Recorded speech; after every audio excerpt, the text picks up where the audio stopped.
slide ដំណើរការហើយចឹងខ្ញុំសូមចាប់ផ្ដើមតែម្ដងសុទ្ធថាមានអ្វីថ្មីអត់នៅក្នុងការព្យាបាលជំងឺកង្វះគ្រាប់ឈាមក្រហមនៅលើអ្នកជំងឺដែលមានបញ្ហាខ្សោយទំងនោមរ៉ាំរ៉ៃនេះជា disclosure របស់ខ្ញុំមិនមានអីត្រូវ disclosure ទេ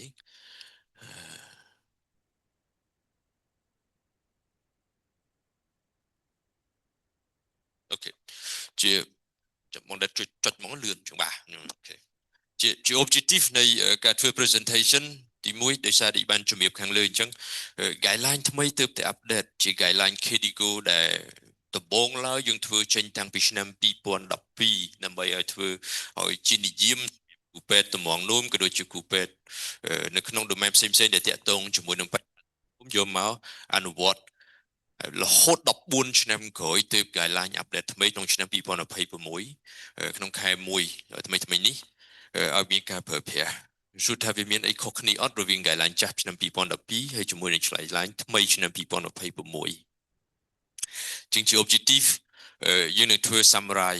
តាក់ទងជាមួយនឹង guideline ខ្លីៗដោយសារពេលវេលាវាខើចដែរទី2យើងធ្វើ explanation ហេតុអីបានយើងត្រូវចាំបាច់ញែក definition ថ្មីរបស់ការកង្វះជាតិដែកនៅលើអ្នកជំងឺដែលមានបញ្ហា anemia នៅលើអ្នកជំងឺដែលមានបញ្ហាខ្សោយទំងនោមដែលពីមុនយើងប្រើពាក្យ absolute ក្រោយមកយើងប្រើពាក្យ restricted តើពាក្យនឹងវាមានន័យយ៉ាងណាហេតុអីបានគេចាំបាច់ត្រូវបដូរវាទី3យើងធ្វើ determination រវាងការប្រើប្រាស់ method ថ្មីក្នុងការឆែកមើលជាតិដែកនៅក្នុងខ្លួនយើងដែល method classic ដែលយើងតែងតែប្រើប្រាស់ពីមុនមកគឺការមើល ferritin ហើយជាមួយនឹង ferric នៅក្នុងឈាមតែម្ដងតែឥឡូវនេះយើង update មកកលៈទៀតដោយយើងមើលនៅលើ T-set ទី4យើងធ្វើ evaluation គួររើសប្រភេទមុខងារមួយណាប្រភេទ molecule មួយណាដែលមានសកម្មភាពក្នុងការភ្ញូចឲ្យខួរឆ្អឹងផលិតគ្រាប់ឈាម direct តែម្ដងជំនួសដោយការប្រើប្រាស់ថ្នាំជាតិដែកក្នុងនោះយើងមាន2 molecule មួយជា molecule ចាស់តែមិនចាស់ពេកទេដោយសារតែវាមានក្រុម subgroup របស់វាអាប់ដេតថ្មីដូចគ្នាដែរគឺពពួក ESA ដែលគ្នាយើងបានស្គាល់មួយចំនួនធំមួយហើយគេហៅ erythropoietin ចាក់នោះឯងមាន Emapo មាន recommend មានអីនៅលើទីផ្សារយើងជាហោហែទី2គឺ Hify ស្អីទៅជា Hify គឺជា molecule ថ្មីមួយទៀតចម្លែកប្លែកខុសពី ESA ចាក់គឺជាថ្នាំគ្រាប់ទៅវិញតែវាមានសកម្មភាពភ្ញូចឲ្យគ្រាប់ឈាមក្រហមធ្វើការដូចគ្នាខ្ញុំនឹងបង្ហាញនៅក្នុង slide បន្ទាប់ទី4ទី5ចុងក្រោយយើងនឹងសុទ្ធថាគួរ identify អ្នកជំងឺមួយណាដែលចាំបាច់ត្រូវបញ្ចូលឈាមតែម្ដងមុននឹងចាប់ផ្ដើមជាទម្លាប់ខ្ញុំតែងតែលើកយក nomenclature របស់ CKD យកមកបង្ហាញដោយសារតែការធ្វើចំណាត់ថ្នាក់របស់ CKD វាសំខាន់ក្នុងការធ្វើ management ដូចគ្នាដែរតែពីមុនមកការធ្វើចំណាត់ថ្នាក់អ្នកជំងឺដែលមានបញ្ហាខ្សោយទំងនោមយើងបេះនៅលើតែ clearance de creatinine មួយមុខបើបងប្អូន calculate clearance ឃើញប្រមាណភាគរយបងប្អូនដាក់ stage អ្នកជំងឺនៅលើបញ្ហារបស់គាត់តែម្ដងក៏ប៉ុន្តែការមើលទៅលើ clearance de creatinine មួយមុខអត់អាចជួយឲ្យ management លើអ្នកជំងឺដែលមានបញ្ហាទំងនោមរ៉ាំរ៉ៃរបស់យើងនឹងគ្រប់ជ្រុងជ្រោយទេដូច្នេះបានក្រោយមកទៀតតាំងពីឆ្នាំ2010ជាងមកមែនទែនទៅគេចាប់ដើមបញ្ចូល proteinuria នៅក្នុងទឹកនោមចូលទៅក្នុងការធ្វើចំណាត់ថ្នាក់classification របស់អ្នកជំងឺខ្សោយទំងនោមដូចគ្នាចុះហេតុអីបានយើងចាំបាច់បញ្ចូល proteinuria ចូលទៅបងប្អូនអាចកលេចមកមើលតារាងខាងលើយើងមើលតារាងមកខាងឆ្វេងដៃបំផុតយើងមានពីអក្សរ G1 រហូតដល់ G5 នោះគឺ grade stage របស់គាត់ពី stage 1រហូតដល់ stage 5ដូចអ្វីដែលយើងធ្លាប់ប្រើនៅក្នុង nomenclature classic របស់យើងរាប់ឆ្នាំមកហើយតែពីមុនយើងប្រើកុកក្រោះក្រោយមកមាន MDRD ឥឡូវមាន CKD-AP ដែលជា formula ដែលយើងអាចធ្វើ EGFR estimate global filtration rate បានកលេចមកមើលតារាងខាងស្ដាំបន្តិចបងប្អូននឹងឃើញមានកឡោន3ផ្សេងគ្នា A1 A2 A3 ដែល A1 A2 A3 នេះគឺជាកឡោនសម្រាប់ធ្វើចំណាត់ថ្នាក់ proteinuria ទឹកនោមប្រៃខ្មែរយើងហៅទឹកនោមប្រៃតាមពិតជាជាតិសាច់នៅក្នុងទឹកនោមយើងនោះឯងដែល A1 សំដៅនៅលើ UACR urine albumin creatinine ratio របស់អ្នកជំងឺនឹងតូចជាង30 A2 ចន្លោះ30 300 A3 ធំជាង300 UACO កាន់តែធំបញ្ជាក់ថា proteinuria នៅក្នុងទឹកនោមរបស់អ្នកជំងឺកាន់តែច្រើនដូចគ្នាដែរហានិភ័យរបស់ proteinuria មានការសិក្សាច្រើនរាប់មិនអស់គេបង្ហាញថា proteinuria កាន់តែច្រើនហានិភ័យនៃការវិវត្តជំងឺត្បូងនោមកាន់តែខ្ពស់រឿងដែលកាន់តែអាក្រក់បើទោះបី clearance creatinine របស់អ្នកជំងឺនឹងនៅក្នុងកម្រិតមួយល្អក៏ដោយក៏ប៉ុន្តែបើ proteinuria កាន់តែច្រើនក្រៅពីហានិភ័យត្បូងនោមហានិភ័យសរសៃឈាមបេះដូងកាន់តែខ្ពស់ដូចគ្នាដែរពីព្រោះវាមានអ្នកជំងឺមួយចំនួនណាមួយនោះ clearance creatinine របស់គាត់ធម្មតាទេស្រាប់តែ proteinuria នៅក្នុងទឹកនោមច្រើនទៅក្នុងពេលណាមួយហើយរយៈពេលយូរទៅក្នុងពេលណាមួយចុងបញ្ចប់គាត់ stroke ចុងបញ្ចប់គាត់មាន infarctus du myocarde ចុងបញ្ចប់គាត់ត្រូវសម្រាកពេទ្យដោយសារតែបញ្ហា proteinuria នេះភ្ញូចឲ្យមានរឿងសរសៃឈាមបេះដូងណានៃនោះស្គយអញ្ចឹងបានគេចាប់ផ្ដើមបញ្ចូល proteinuria ចូលទៅក្នុង classification របស់ insuffisance renal chronic ឬក៏ CKD ក្នុងនូម៉ុងក្លាទាថ្មីតាំងពីឆ្នាំ2010ជាងមកដោយសារអ្វីបងប្អូនកលេចមើលពណ៌បៃតងបញ្ជាក់ថាហានិភ័យស្រាលឬក៏គ្មានហានិភ័យលឿងហានិភ័យមធ្យមអាតក្រូចហានិភ័យបង្គួរអាក្រហមហានិភ័យមែនទែនអញ្ចឹងបើបងប្អូនកលេចមើលបើទោះបី stage EGFR របស់គាត់នៅក្នុង stage 1ក៏ដោយក៏ប៉ុន្តែបើ proteinuria របស់គាត់ UACR ធំជាង300ហានិភ័យសរសៃឈាមបេះដូងត្បូងនោះវាទៅជាបង្គួរហើយដូច្នេះជាអ្វីមួយដែលយើងចាប់ផ្ដើមត្រូវតែព្រីចុងសាក់ចាប់ផ្ដើមត្រូវតែព្យាបាលតែម្ដងដូច្នេះជាថ្មីម្ដងទៀតសូមកុំកលេចមើល clearance de creatinine តែមួយមុខសូមកលេចមើលទឹកនោមរបស់គាត់ផងសូម slide បន្ទាប់នេះជា global burden បានន័យថាជាការធ្វើ survey សម្រាប់អ្នកជំងឺដែលមានបញ្ហាត្បូងនោមរ៉ាំរ៉ៃគេឃើញថាកម្ពុជាយើងក៏នៅក្នុងចំណោមប្រទេសដែលកំពុងអភិវឌ្ឍហើយអ្នកជំងឺដែលមានបញ្ហាត្បូងនោមរ៉ាំរ៉ៃក៏ច្រើនដូចគ្នាដែរហើយ estimate នៅក្នុងឆ្នាំ2030អ្នកដែលមានបញ្ហាត្បូងនោមរ៉ាំរ៉ៃមិនមែនមានត្រឹមតែ788លានអ្នកទេ2030គេរកឃើញថាអាចរហូតដល់1000លានអ្នកដែលអាចមានបញ្ហាត្បូងនោមរ៉ាំរ៉ៃហើយចំណាត់ថ្នាក់នៃការស្លាប់តាក់ទងជាមួយនឹងរឿងត្បូងនោមរ៉ាំរ៉ៃបច្ចុប្បន្ននេះយើងនៅលេខ5តែឆ្នាំ2035អង្គការសុខភាពពិភពលោក estimate រួចហើយថាយើងអាចនឹងឡើងរហូតដល់ចំណាត់ថ្នាក់ទី2ឬក៏ទី3ពីព្រោះវាជាជំងឺទំនើបដែលវាលីងជាមួយនឹងបញ្ហា metabolism ដូច្នេះហើយបានរដ្ឋាភិបាលជាពិសេសក្រសួងសុខាភិបាលតែម្ដងលោកមានការព្រួយបារម្ភអញ្ចឹងបាននៅក្នុងទូរស័ព្ទមួយរយៈមុនបងប្អូនធ្លាប់មានការចាប់អារម្មណ៍មើលពេលយើង call ចេញទៅលោកមាន ringtone គេហ្នឹងណាហូបសាបប្រយ័ត្នការហូបចុកអីផ្សេងដើម្បីបន្ថយបញ្ហាជំងឺដែលមិនឆ្លងពីព្រោះបន្តិចទៀតទៅរឿងទាំងអស់ហ្នឹងវាលីងគ្នាទាំងអស់អញ្ចឹងបានឥឡូវថ្មីនេះវាមានពាក្យមួយថ្មីតែលេចចេញមកគឺ cardio-renal metabolic syndrome បានន័យថាវាមានរឿង metabolic លីងមួយត្បូងនោមលីងជាមួយបេះដូងបញ្ចូលគ្នាតែម្ដងហើយរឿងអស់នេះសុទ្ធតែជារឿងបាត់ដិនហើយឲ្យ problem ទៅថ្ងៃអនាគតលើអ្នកជំងឺដែលមានបញ្ហា metabolic ទាំងអស់នេះនេះជា predict slide មួយទៀតសម្រាប់អ្នកជំងឺដែលមាន anemia លើអ្នកជំងឺដែលខ្សោយត្បូងនោម publication ថ្មី2025នៅ Vienna ប្រទេសអូទ្រីសគេឲ្យឃើញថាប្រទេសកម្ពុជាយើងក៏ជាកន្លែងមួយគ្រោះថ្នាក់ដូចគ្នាដែរដែលមួយ net drift ក្នុងរយៈពេល1ឆ្នាំរបស់អ្នកជំងឺខ្សោយត្បូងនោមស្ទើរតែប្រហែល 1% បានន័យថាអ្នកជំងឺដែលមានបញ្ហាត្បូងនោមរ៉ាំរ៉ៃស្ទើរតែ 1% នៅប្រទេសកម្ពុជាយើងអាចនឹងមានកង្វះគ្រាប់ឈាមក្រហមសឹងតែ 1% តែម្ដងជាថ្មីម្ដងទៀតនៅក្នុង guideline KDIGO ក៏បានសង្ខេបជា4 platform ខ្លីៗឲ្យយើងមើលទី1តើតើមួយ definition របស់ anemia លើអ្នកជំងឺដែលខ្សោយត្បូងនោមទី2តើតើជាមួយ prevalent ទី3តើតើជាមួយនឹង potential មូលហេតុផ្សេងៗដែលឲ្យមានបញ្ហាទី4គឺតើតើជាមួយនឹង outcome របស់វា definition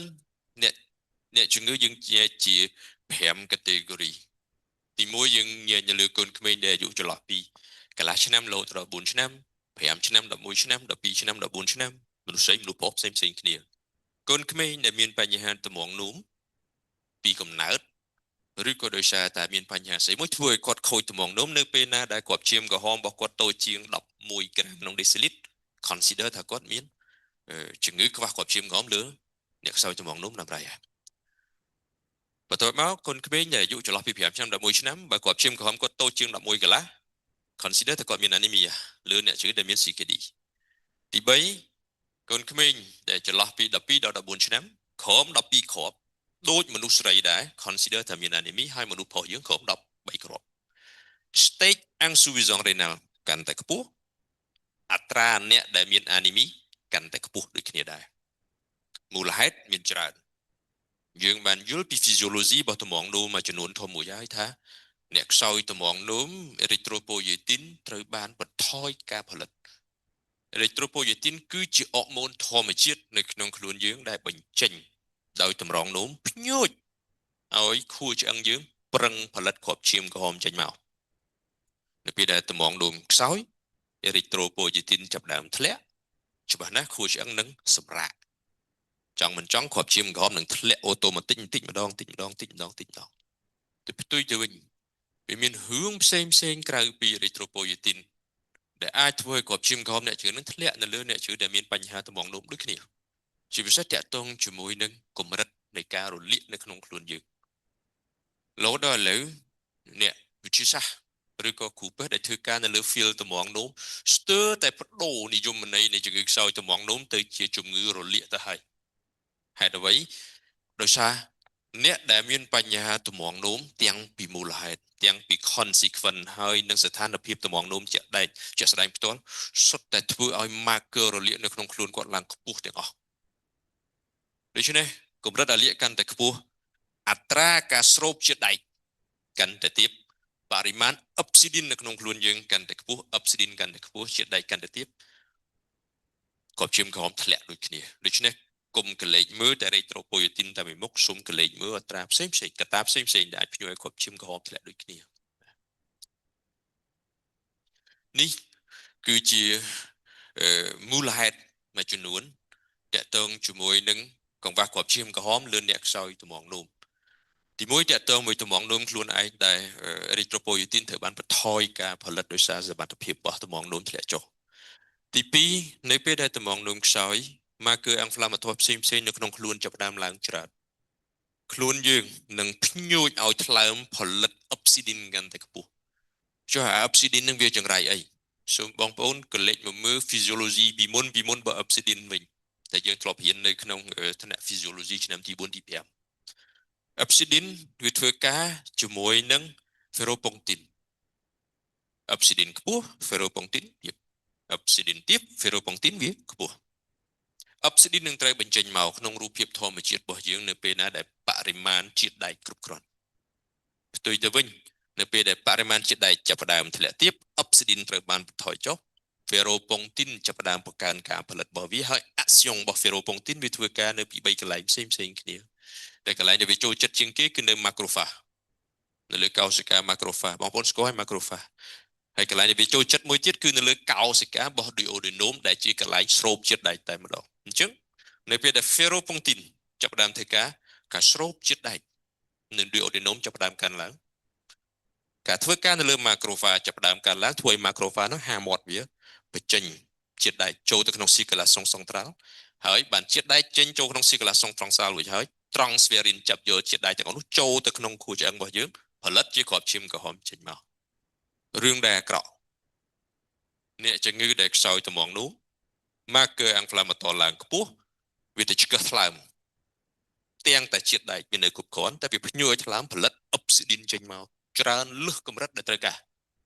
អញ្ចឹងចង់មិនចង់ទោះបីជាតិដែកវាមានគ្រប់មិនគ្រប់ក៏ ferropontin វាចាប់ដើមធ្លាក់ទៀតអញ្ចឹងការស្រូបជាតិដែកចូលទៅក្នុងឈាមយើងចាប់ដើមធ្លាក់ចុះដោយសារតែបរិមាណលើសលប់របស់អុបស៊ីឌីនសូមបន្ទាប់សូមស្លាយអញ្ចឹងសួរថាបើទំងនោមចាប់ដើមធ្លាក់ទាបគ្រាប់ឈាមក្រហមចាប់ដើមខ្សោយហើយយើងត្រូវការអីមកជួយបងប្អូនធ្លាប់មើលរឿងកុនយើងហ្នឹងហើយពិភពលោកមានបញ្ហា Avenger ចេញមកហើយអ្នកធ្លាប់មើលកុនហ្នឹង Avenger ចេញមកមានពីណាខ្លះតួអង្គសំខាន់យើងមាន Iron Man មាន Captain America មាន Hulk មាន Spider-Man ចេញមកដើម្បី Cosia Mirenal យើងត្រូវការ venture ជួយដូចគ្នាដែរអញ្ចឹងមួយមានតួនាទីរបស់គាត់ដែរមើលសុំចុច click ទៅមុខមួយបង Iron Man ដើរតួ Iron Captain America ដើរតួជា ESA Hulk ដើរតួជា Hellfire ហើយចុងបញ្ចប់បើ3នឹងជួយលេងបានហើយ Spider-Man ចេញមកគឺ Transfusion តែម្ដងសុំ slide បន្តបងនេះជា guideline សម្រាប់ធ្វើ diagnostic ជានិយមក្នុងការអនុវត្តខ្ញុំសូមមិន detail ដោយសារពេលវេលាខើខ្ញុំសូមទៅ molecule specific មួយសូម slide បន្តបងយើងនិយាយពី iron និយាយពីជាតិដែកដំបូងគេជា molecule ដែលចាំបាច់សំខាន់ហើយទាមទារឲ្យមានការចូលរួមអនុវត្តក្នុងការប្រើប្រាស់ទាំងអស់គ្នាពីព្រោះវាជា molecule ដែល safe សុវត្ថិភាពហើយ efficacious ហើយ side effective ជាងគេនេះជាអ្វីដែលបានបង្ហាញនៅប្រហែលជាមួយ slide ខាងមុនដែរក៏ប៉ុន្តែអ្វីដែលវាខុសគ្នាយើងនឹងបង្ហាញនៅ slide បន្ទាប់សូមតិចទៀតបាទនេះជាអ្វីដែលខុសគ្នាពីមុនឡើយនៅក្នុងជំងឺខ្សោយត្មងនោមដែលឲ្យកង្វះគាត់ឈាមក្រហមតាក់ទងមួយជាតិដែកយើងប្រើ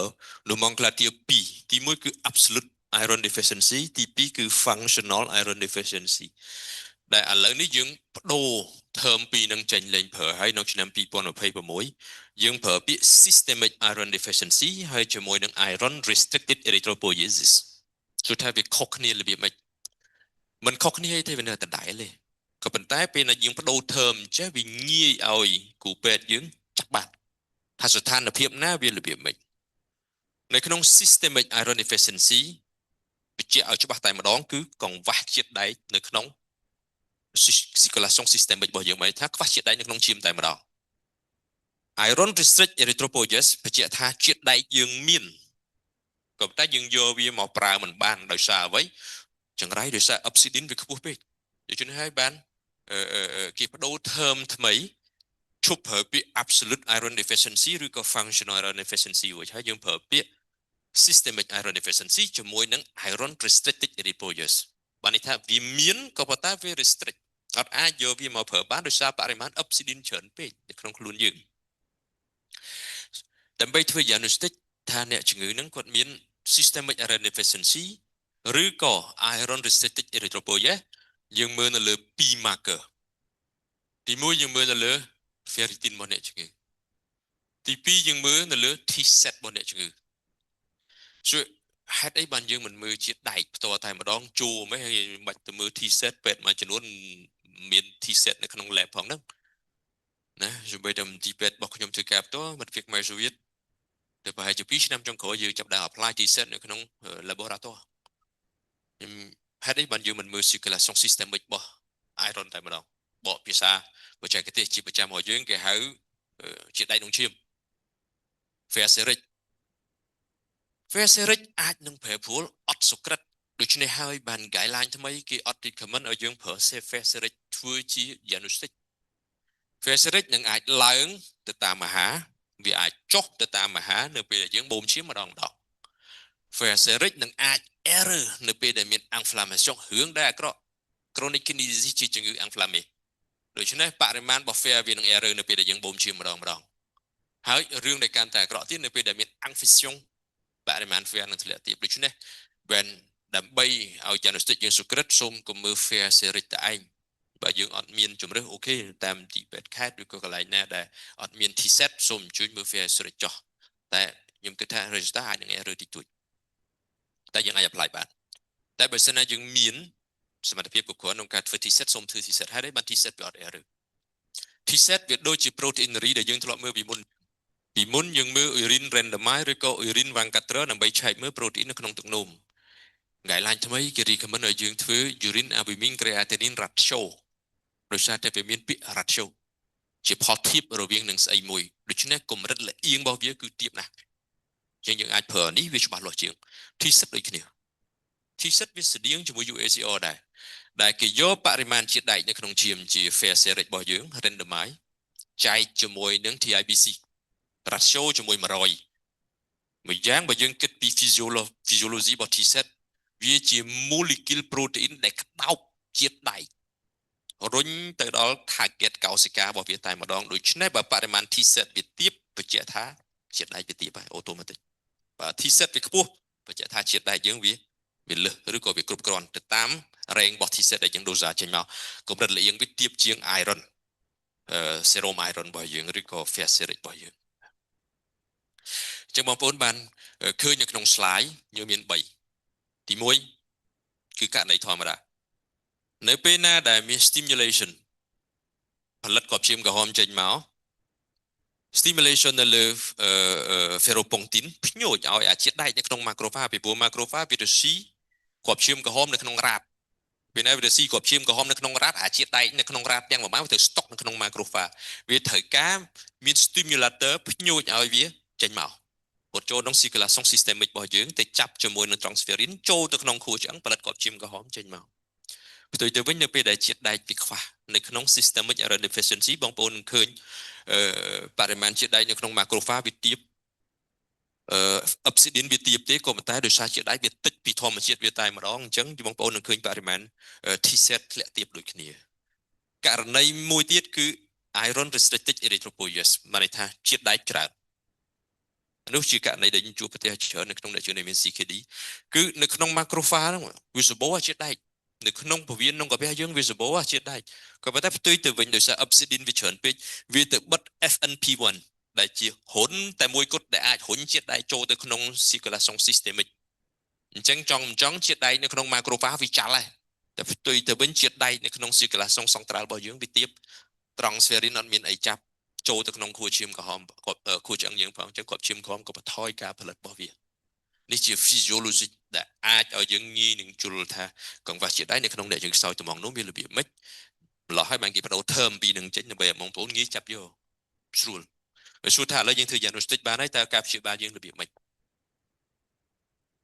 នេះជានិយម guideline ការ follow up អ្នកដែលមាន CKD stage 3 stage 3យើងអាចធ្វើមួយឆ្នាំឆែកមើលជាតិដែកម្ដង transferrin ហើយជាមួយនឹងសំទោស ferritin ហើយជាមួយនឹង T-set stage 4មួយឆ្នាំ2ដង stage 5លាងឈាម stage 5អត់លាងឈាមរៀងរាល់3ខែម្ដងបន្តអញ្ចឹងករណី practice គឺថាពេលណាយើងចាប់ផ្ដើមនៅពេលដែលបងប្អូនអាចធ្វើ diagnostic ថាអ្នកជំងឺមាន iron deficiency បងកលេចមើល ferritin មកអ្នកជំងឺនៅពេលដែល ferritin តូចជាង100 T-set តូចជាង40បញ្ជាក់ថាអ្នកជំងឺនឹងគាត់មានអីគាត់មាន iron restricted erythropoiesis មានន័យថាជាតិដែកមាន T-set ច្រើនក៏ប៉ុន្តែដោយសារតែ ferrit ដោយសារតែ obsidian វាច្រើនពេកខ្លួនយើងអត់អាចចាប់យកជាតិដែកនឹងមកប្រើបានជាករណីដែលបងប្អូនចាប់បានត្រូវប្រើជាតិដែកចូលអ្នកជំងឺហើយករណីទី2នៅពេលដែល ferritin វាខ្ពស់ចន្លោះពី100ទៅ300ក៏ប៉ុន្តែ T-set តូចជាង25បរិមាណជាតិដែកវាទាបនៅក្នុង circulation systemic តែម្ដងក៏ជាពេលវេលាដែលត្រូវបញ្ចូលជាតិដែកជូនអ្នកជំងឺដូចគ្នាដែរហើយការបញ្ចូលជាតិដែកគេមាន2 suggestion ទី1អ្នកជំងឺគាត់លាងឈាមរួចហើយបើអាចកុំប្រើជាតិដែកគ្រាប់បើអាចកុំប្រើជាតិដែកគ្រាប់សូមប្រើជាតិដែកជាទម្រង់ថ្នាំចាក់ជូនគាត់ហើយស្រុកកម្ពុជាយើងឥឡូវសម្បូរពីមុនមានតែ ferrous ក្រោយមកមាន fer sucrose ឥឡូវលើទីផ្សារយើងមាន fer ដែលត្រូវមួយ guideline ទៀតគឺ fer carboxylate ដែល FA desiraptic ប្រើតែម្ដង efficacy យូរអញ្ចឹងសូមបងប្អូនរើសឲ្យបានទៅស្ថានភាពជាក់ស្ដែងរបស់បងប្អូននៅមូលដ្ឋានជាក់ស្ដែងមានប្រភេទណាអាចប្រើប្រភេទនឹងចោះសម្រាប់អ្នកជំងឺដែលអត់លាងឈាមជាកុមារជាមនុស្សធំជាអ្នកដែលបដូរកលៀនហើយថ្មីជាអ្នកដែលធ្វើយ៉ាលីប្រីតូនីលដែលអត់លាងឈាមយើងអាច start up ពីជាតិដែកជា form oral បើ start up ជា form oral រួចហើយ3ខែក្រោយអត់ efficacy ទេចាំបញ្ចូលទម្រង់ IV ជូនអ្នកជំងឺនេះជាជាតិដែកទម្រង់ IV ដែលមួយចំនួនធំណាមួយនៅលើទីផ្សារមានហើយរបៀបប្រើប្រាស់ដូសហើយជាមួយនឹង consideration ការជ្រើសរើសយកមកប្រើនេះជាជាតិដែកទម្រង់គ្រាប់មានតាំងពីដូសហើយជាមួយនឹង consideration គេសួរថាមួយណាប្រើល្អជាងឆ្វ័យពីរនឹងដូចបានជំរាបពីដំបូងអញ្ចឹង ករណីអ្នកជំងឺអត់លាងឈាមទេអាច start up ជាដៃទម្រង់ oral សិនហើយបន្ទាប់មកបានប្រើ IV ករណីណាមួយនោះដែលអ្នកជំងឺប្រើទម្រង់ oral អត់ជោគជ័យចាំលោកជើញទៅ IV direct តែម្ដងឧទាហរណ៍អ្នកជំងឺដែលមាន marker inflammatory ខ្ពស់ពេក beta 2 microglobulin គាត់ច្រើនពេក ure ច្រើនពេកជាបបពិសោធន៍ប្រើទម្រង់គ្រាប់ទៅអត់ចំណេញជាពិសេសអ្នកជំងឺដែលមាន ure ច្រើនតែម្ដងពីព្រោះអ្នកជំងឺដែលមានតាំងត្រមរិមិចគាត់ចង់ក្អួតចង់ជារួចហើយបងប្អូនប្រើជាដៃ oral ជូនគាត់ទៀត toxicity digestive គាត់កាន់តែខ្ពស់អានឹងវាអត់ចំណេញសម្រាប់គាត់ទេអាច start ទម្រង់ចាក់តែម្ដង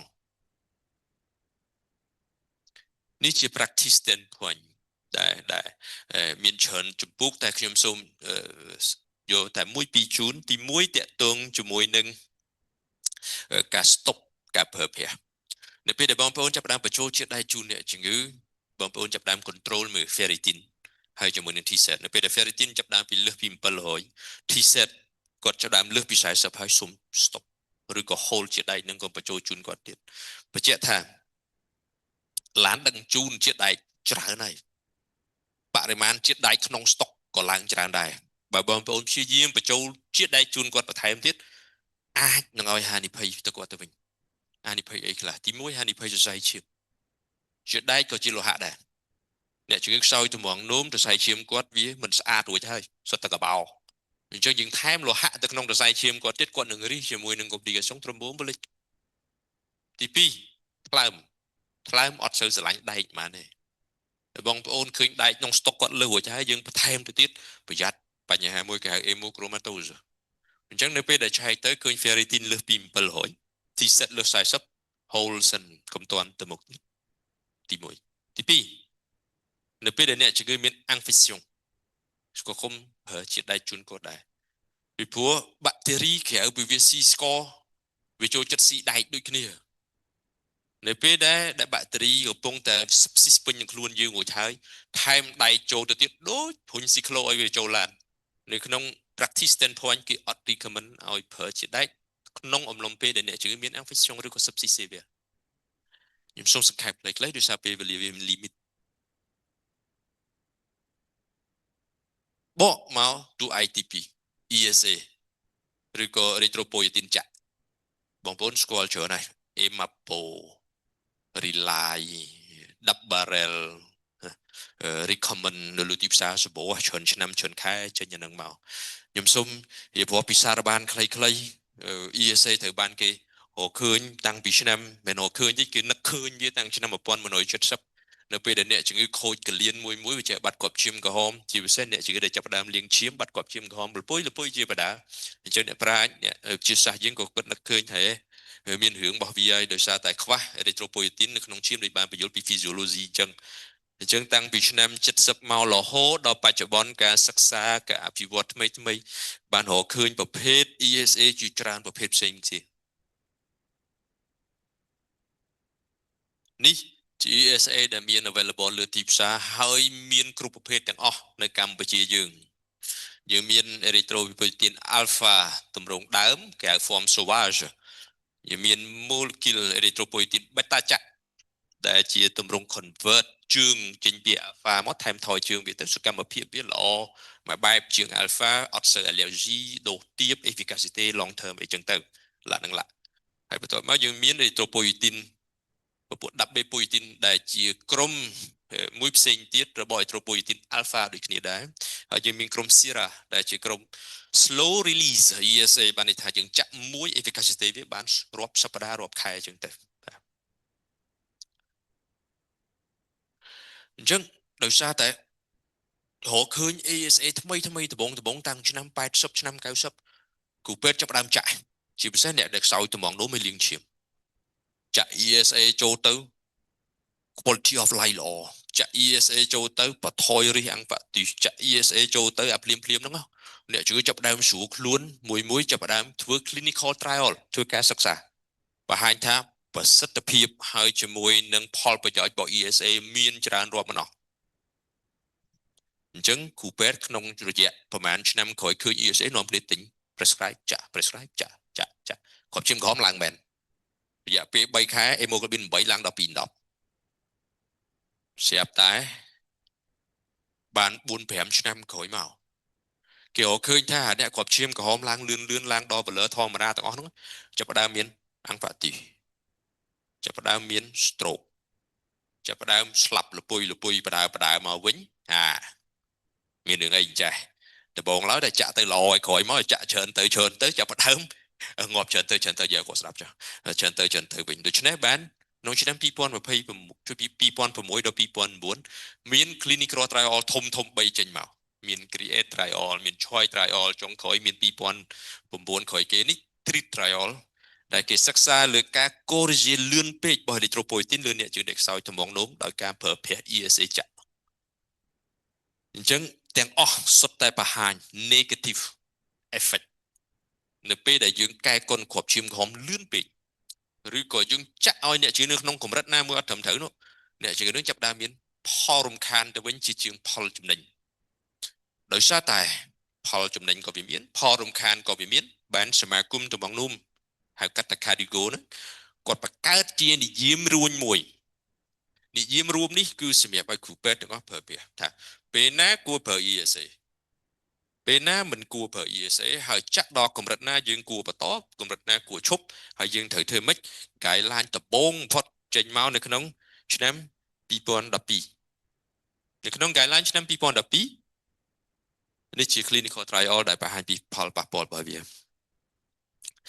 ខ្ញុំសូមទៅលឿនតិចចុះដោយសារបាននិយាយរួចហើយនៅក្នុង guideline ឆ្នាំ2012គេបានសង្កេតថាបើគ្រាប់ឈាមក្រហមអ្នកជំងឺ hemoglobin មកអ្នកជំងឺក្រោម 1.5 ចាំចាប់ផ្ដើម ESA ចាក់ហើយបើយើងចាប់ផ្ដើម ESA ចាក់រួចហើយសូមរើសប្រភេទ ESA ណាទៅតាមទីតាំងដែល available ឧទាហរណ៍នៅកម្ពុជាយើងមានត្រឹមតែ alpha ទេស្រុកគេមានរហូតដល់ beta ឬក៏អីមិនបាច់រើសទេស្អីក៏បានដែរឲ្យតែកន្លែងណាមានតែសូមកុំចាក់ឲ្យអ្នកជំងឺនៅពេលដែល hemoglobin គាត់លើសពី 10.5 ក្រោម 10.5 ចាំចាក់ជូនគាត់ហើយនៅពេលដែល hemoglobin លើសពី12 stop ភ្លាមកុំទៅមុខទៀតពីព្រោះតែចាក់ទៅទៀតគ្រោះថ្នាក់គាត់ហើយអានេះនៅក្នុង guideline ឆ្នាំ2012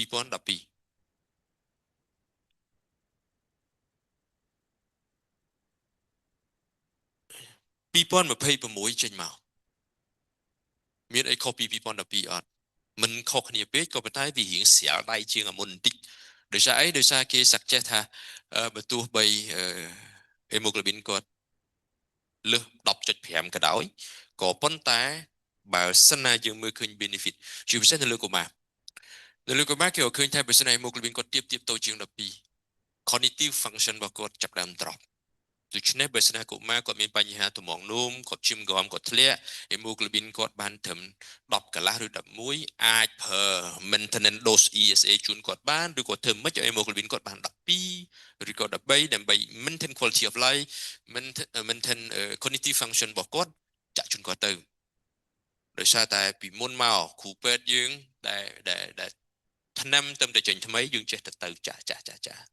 practice ជាង10ឆ្នាំយើងនឹងតែហានិភ័យវារបៀបម៉េចយើងចេះបន្ថយដែរអញ្ចឹងបាន guideline 2026គេសង្កេតថាបើអាចប្រើបានក៏គួរតែប្រើហើយសម្រាប់ adult វិញគេ recommend មិនខុសគ្នាទេគឺ target hemoglobin level របស់អ្នកជំងឺគឺសូមឲ្យនៅចន្លោះ 11.5 ទៅ12យ៉ាងច្រើនហេតុអីបានយើងអត់ចង់បាន hemoglobin អ្នកជំងឺដែលខ្សោយថ្មងនោមលើស12ពីព្រោះសរសៃឈាមអ្នកជំងឺដែលខ្សោយថ្មងនោមអត់ស្អាតដូចសរសៃឈាមអ្នកជំងឺធម្មតាឬក៏មនុស្សទូទៅទេទៀតអ្នកគ្រូម៉ាលីគាត់នឹងបង្ហាញខាងបេះដូងស្រាប់គាត់អាចយល់ថាវាមានអីដែលមិនធម្មតាដោយសារតែមុននឹងគាត់ទៅជាខូចកលៀនច្បាស់ណាស់គាត់មានជំងឺមុនរបស់គាត់រួចហើយភាគរយខ្ពស់បំផុតដែលសម្បូរជាងគេទំនោរផ្អែមលើឈាមអញ្ចឹងបានន័យថាអ្នកជំងឺដែលមានបញ្ហាថ្មងនោមមកវិវត្តដល់ដំណាក់កាលណាមួយនោះគាត់មានទំនោរផ្អែមគាត់មានលើឈាមអញ្ចឹងសរសៃឈាមគាត់វាខូចខាតមកជ្រុងណាមួយរួចហើយសមនឹងគាត់មានបញ្ហាមួយទៀតគេហៅ CKD-MBD ជំងឺ metabolic ឆ្អឹងដោយសារតែរឿងខ្សោយថ្មងនោមមួយទៀតទៅធ្វើឲ្យសរសៃឈាមកាន់តែអាក្រក់ហើយបងប្អូនឆ្ងល់ហើយថារឿង CKD-MBD តាក់ទងឆ្អឹងហើយតាក់ទងឲ្យមួយថ្មងនោមដែរអាឆ្អឹងមួយថ្មងនោមដាច់ចលែកពីគ្នាឆ្អឹងគ្រាន់តែជាដើមចងទេក៏ប៉ុន្តែ consequence ផលប៉ះពាល់របស់វា long term គឺសរសៃឈាមពីព្រោះនៅពេលដែលខ្សោយថ្មងនោម complex phosphoric acid អត់អាចយកចូលឆ្អឹងបានទេ ចឹងច្បាស់ណាស់វានឹងកកកុញនៅក្នុងតាមសរសៃឈាមតាមយ៉ាងទីម៉ារបស់ vessel ក្នុងរូបភាពណាមួយយូរអង្វែងក្នុងរយៈពេលណាមួយទៅវានឹងបង្កើតទៅជា calcification vascular ហើយវានឹងធ្វើឲ្យសរសៃឈាមអ្នកជំងឺនោះស្ទះណាដូច្នេះរឿងវាចេញពីឆ្អឹងតែវាឲ្យនោះអាផលរំខានផលទុករបស់វានៅលើសរសៃឈាមទៅវិញយើងនឹងមាន mini symposium មួយថ្ងៃ15 ខែ 8 និយាយអំពី CKD-MBD ដែល link ជាមួយនឹង3 specialty ចូលតែម្ដង endocrine cardio ហើយជាមួយនឹង nephro ទៅចែកគ្នាអំពីបញ្ហានេះពីព្រោះវាជារឿងមួយដែលអត់គួរលេងសើចដែរអញ្ចឹងសូមប្រយ័ត្ន corrigate hemoglobin មកអ្នកជំងឺជាមួយត្រឹមត្រូវក៏ប៉ុន្តែកុំឲ្យលើស target ក៏ប៉ុន្តែកុំឲ្យក្រោម target ពេក baseline target គឺ8កន្លះ9សូមកុំឲ្យទាបជាងហ្នឹងពីព្រោះបើសិនណាវាក្រោម9រួចហើយក្នុងរយៈយូរណាមួយអ្នកជំងឺនឹងសោយថតបេះដូងខាងឆ្វេងគ្រោះថ្នាក់ដូចគ្នាអញ្ចឹងសូមឲ្យមាន target ចន្លោះពី9កន្លះទៅ12ជា range មួយដែល safe សម្រាប់អ្នកជំងឺ molecule ទី3ថ្មីទំតែ available នៅកម្ពុជាយើងគឺ HIF5 ស្អីទៅ HIF5 HIF5 គឺជា molecule ថ្នាំគ្រាប់ដែលយើងញ៉ាំបញ្ចូលនៅក្នុងខ្លួនយើងទៅវាទៅធ្វើឲ្យខ្លួនយើងនឹង epoxy ហេតុអីបានតាក់ទងអីមួយ epoxy បកមករក physiology standard ធម្មតារបស់មនុស្សយើងគ្រាប់ឈាមក្រហមភ្ញួចចេញមក erythropoietin ផលិតចេញមកអ្នកដែលភ្ញួចឲ្យមាន erythropoietin ចេញមកគឺ epoxy នៅពេលដែលខ្លួនយើងកង្វះអុកស៊ីហ្សែនខ្លួនយើងអូតូម៉ាទិកនឹងភ្ញួចឲ្យមានការផលិត erythropoietin ចេញមកនៅពេលដែល erythropoietin ចេញមកវានឹងភ្ញួចឲ្យខួរឆ្អឹងផលិតគ្រាប់ឈាមក្រហមចេញមកបងប្អូនដែលរស់នៅ altitude ខ្ពស់នៅលើភ្នំនៅរ៉ាល់នៅអេវរេសនៅអីចឹងទៅគាត់នៅ altitude ខ្ពស់យូរទៅ epoxy កាន់តែយូរគាត់ឈាមនៅពេលដែលគាត់ទៅពេទ្យម្ដងគាត់មើលឈាមគាត់អត់ដែរ hemoglobin ទាបជាងមនុស្សនឹងក្រោមទេដោយសារតែគាត់ខ្វះអុកស៊ីហ្សែនតិចជាប់ជាប្រចាំដូច្នេះកត្តាដែលភ្ញួចឲ្យមានការផលិតគ្រាប់ឈាមក្រហមជាមេកានីកូលរបស់ខ្លួនយើងគឺ epoxy HIF5 ពេលណាយើងញ៉ាំចូលទៅវាធ្វើឲ្យមាន transitory epoxy នៅក្នុងខ្លួនយើងនឹងបាត់បង់អុកស៊ីហ្សែនតិចក្នុងកោសិកាវាបាត់បង់តិចគឺកោសិការបស់យើងឃើញថាយើងខ្វះអុកស៊ីហ្សែនតែអុកស៊ីហ្សែនយើងអត់ខ្វះទេតែកោសិការបស់យើងវាទទួលសញ្ញាថាខ្វះអុកស៊ីហ្សែនអញ្ចឹងវាទៅភ្ញួចឲ្យតម្រងដូមប្រឹងផលិត erythropoietin ចេញមក erythropoietin ចេញមកភ្ញួចឲ្យគ្រាប់ឈាមផលិតចេញមកដូចគ្នាដែរ HIF5 ត្រូវបាន authorize ចូលទៅក្នុង guideline ឆ្នាំ2026ដើមខែ1 2026នេះហើយជា alternative របស់ ESA injection ជាពិសេសនៅលើអ្នកជំងឺដែលមាន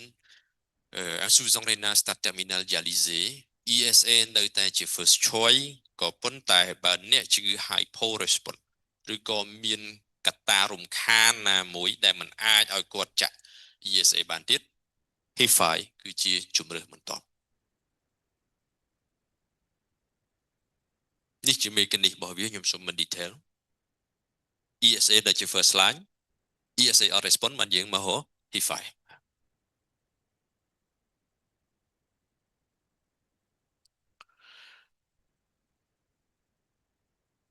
ជា practice standpoint មានច្រើនpractice ក៏ប៉ុន្តែខ្ញុំសូមសង្ខេបយកតែមួយឬពីរមកបញ្យល់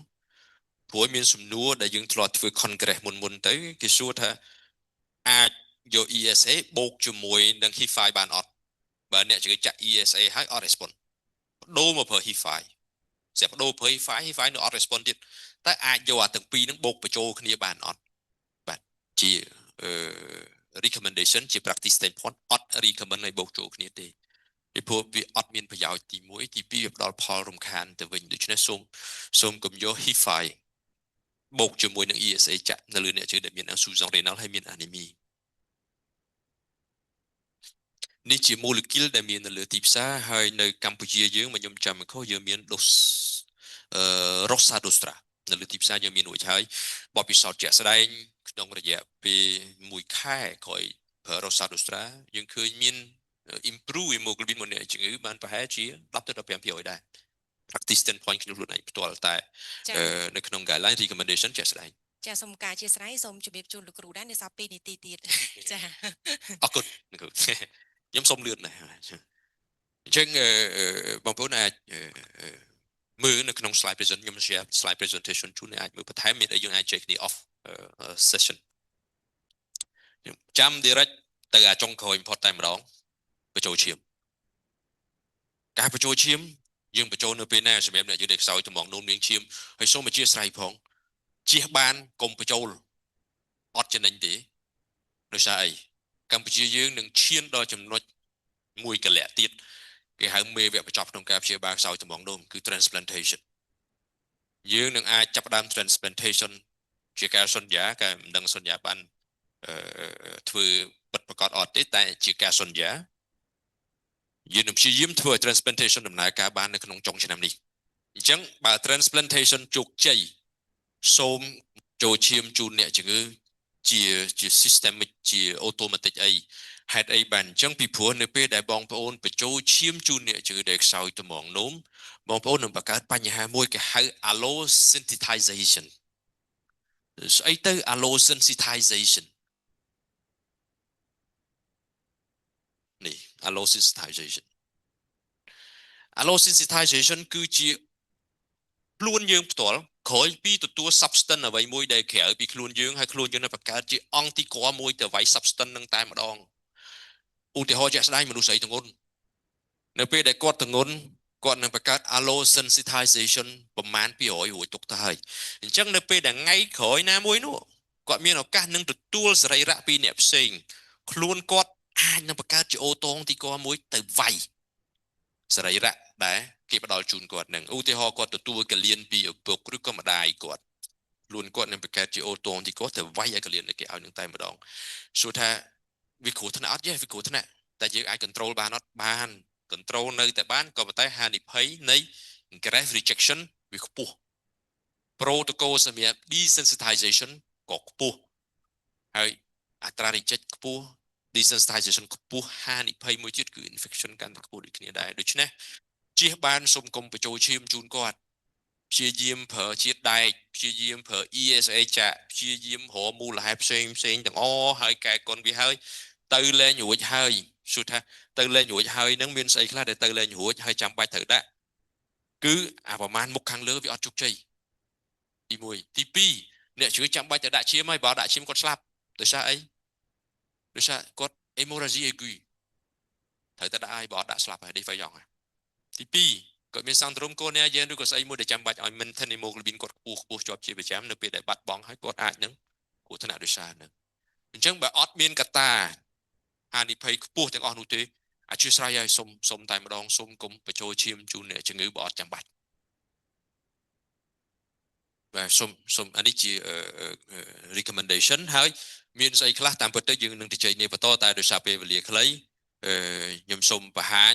molecule ថ្មីចុងក្រោយបំផុតដោយ Dr. Doom នៅក្នុង Avenger អញ្ចឹងចុងឆ្នាំនេះចេញហើយយើងមាន ESA alpha មួយទៀតដែលជា long term ESA alpha Fatro clinical trial ហើយ available នៅកម្ពុជាយើងរួចហើយមួយមជុលអាច control hemoglobin បានពី2ទៅ4សប្តាហ៍ case មួយចំនួន practice standpoint ផ្ទាល់នៅទីពេទ្យខ្មែរសូវៀតចាក់មួយមជុលលឿនអ្នកជឿដែល non dialysis អត់លេងឈាមមួយមជុលអាច control បានមួយខែ hemoglobin ក៏អត់ចុះមកវិញទេ take home message មិនខុសពី presentation ទេសូមសង្ខេបទៅមកបន្ទាត់ចុងក្រោយសូមព្យាបាលអ្នកជឿកុំព្យាបាលលើกระดาษព្យាបាលមនុស្សតែម្ដងពីព្រោះ base នៅលើលទ្ធផលឈាមប្រហែលស្លឹកអត់អាចឲ្យយើងធ្វើ judgment ពីស្ថានភាពជាក់ស្ដែងរបស់អ្នកជឿជៀសវាងក្នុងការធ្វើ judgment ខុសព្រោះយើងជាគ្រូពេទ្យមួយម៉ាត់របស់យើងត្រូវគឺត្រូវមួយម៉ាត់របស់យើងខុសគឺខុសសម្រាប់ភាសាថ្មីអញ្ចឹងបើយើងថាអ្នកយើងត្រូវដាក់ឈាមហើយគឺដាក់អត់មានអីប្រកែកទេផ្ទុយទៅវិញ consequence អាចនឹងល្អអាចមិនល្អអាស្រ័យមាត់យើងនឹងឯងបាទនេះជា guideline KDIGO បងប្អូនអាច scan បានចុងក្រោយបំផុត2026ហើយសូមអរគុណមានសំណួរចម្លើយយើងសល់ពេលអត់ទេធីរីអត់ទេសល់ពេលសម្រាប់លោកគ្រូអ្នកគ្រូអាចមានចម្ងល់ផ្ដល់ជាសំណួរបានចាស់រស់រាន់ចាយើងមាន Q&A ដើម្បីឲ្យលោកវិជ្ជបណ្ឌិតរសវណ្ណារាផ្ដល់ជាចម្លើយចាបើអត់មានទេយើងនៅបន្តចាមិនបខំទេណាតែដោយសារតែយើងកុំឲ្យខាត់ពេលយូរចាសូមលោកគ្រូខាងនោះចាបាទសូមមីក្រូជូនគាត់មួយ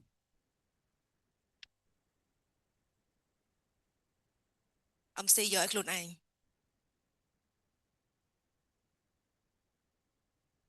អំស៊ីលឿនមើលលោកគេទៅយូរហើយលោកមានសួរបងបាទសួស្ដីញ៉ាបាទបងខ្ញុំមានសំណួរមួយតាក់ទងនឹង topic បងហើយវាក៏ជាសំណួរប្រាក់តិចដែរសំណួរចង់សួរថាក្រោយពី IV iron ហើយឬក៏ប្រើ HIF5 ហើយហ្នឹងយើងចង់ចំណាយលុយតិចក្នុងការ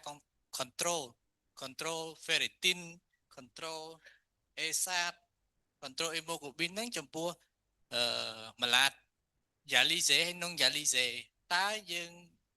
មាន protocol ប្រមាណខែឬក៏រយៈពេលប្រមាណដែលយើងអាចចំណាយលុយឲ្យអ្នកជំងឺតិចហើយវាមាន efficacy ទេអូខេ តាំងពីរបងតាំង dialysis ហើយ non dialysis អរគុណច្រើន អរគុណ សំណួរល្អ practice ជាបទពិសោធន៍បើយើងរើសតែមួយ molecule សម្រាប់ control យើងញែកជាពីរ category ផ្សេងគ្នារួចហើយអ្នកជំងឺដែលមាន iron deficiency ច្បាស់ណាស់ក្នុង start dialysis ឬក៏ non dialysis ពី stage 5 ឡើងលើរៀងរាល់3ខែយើង control ផ្ទុយទៅវិញបើយើងប្រើ ESA ចាក់ annual សំទោស mensual រៀងរាល់ខែយើងត្រូវ control អ្នកជំងឺជា practice standpoint ជា recommendation ក៏ប៉ុន្តែបើបញ្ញាស្គាល់ជំងឺនឹងច្បាស់ហើយ control 1ខែ control 2ខែ control 3ខែរួចហើយ hemoglobin គាត់អត់មានការប្រែប្រួលឲ្យអក្រក់ពេកទេហើយគាត់មាន maintenance therapy រួចទៅហើយជាយោបល់ជា practice ដូចគ្នាសម្រាប់ខ្ញុំ control រៀងរាល់3ខែម្ដងវាអាចធូរទាំងសហុយអ្នកជំងឺវាអាចឲ្យអ្នកជំងឺសប្បាយចិត្តដូចគ្នាដែរហេតុអីបានសប្បាយចិត្តនៅកម្ពុជាយើងក៏មានស្ទះអារម្មណ៍ការគិតមួយបែបទៀតបូមឈាមញឹកក៏អត់សប្បាយចិត្តទេណាយើងបូមឈាមដើម្បី control ខ្ញុំប្រាប់ថាបន្ទាប់ពីបូមហីបងកុំភ័យគាត់ឈាមក្រហមបងគ្រប់ទេអុយបូមអស់3សារ៉ាងហើយនៅគ្រប់ទៀតវាមានចេះអញ្ចឹងកាត់បន្ថយការបូមបន្តិចក៏ជាមួយល្អទី2បន្ថយថ្លៃចំណាយរបស់គាត់តែបើសិនណាយើងស្គាល់ពីស្ថានភាពអ្នកជួយផ្ទុយទៅវិញបើយើង control ខែទី1 control ខែទី2 hemoglobin យើងអត់ដល់ target សូមបន្ត control បន្តទៀតដើម្បី modify therapeutic របស់យើងទី1 combination therapy ទី2បដូរ molecule ទី3យើងគួរគិតក្នុងចិត្តឲ្យថាយើងត្រូវធ្វើអីបន្តសម្រាប់អ្នកជំងឺ ចាសូមអរគុណលោកវិជ្ជបណ្ឌិតរដ្ឋសវណ្ណារាដែលបាន